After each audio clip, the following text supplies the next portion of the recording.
Lokasi pemirsa masih mantap digerebek.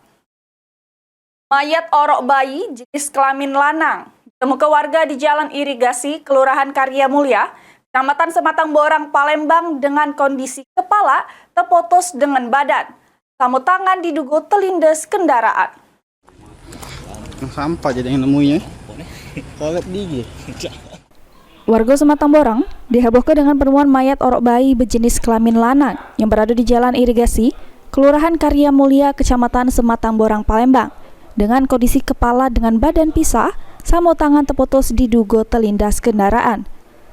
Dari keterangan Wawan selaku RT, kalau dirinya dapat informasi dari saksi Yola Fendi, pas saksi lagi jogging sama keluarganya sekira jam 6 pagi.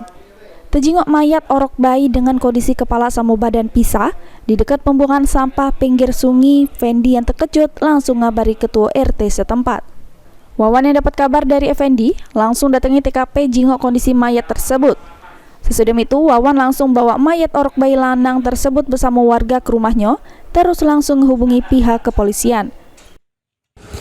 Lagi jogging di Jalan Irigasi ini, tiba-tiba lihat ada kirain anak kucing kan.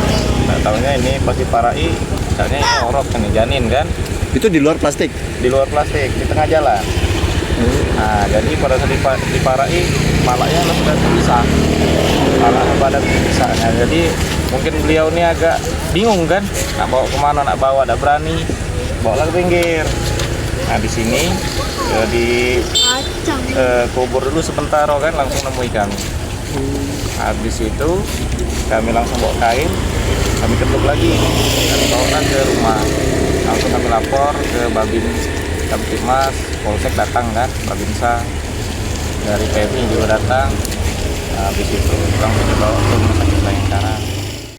Ini mayat orok bayi lanang yang ditemukan warga sudah dibawa ke rumah sakit Bayangkara Palembang guna otopsi untuk mengetahui penyebab kematian mayat tersebut.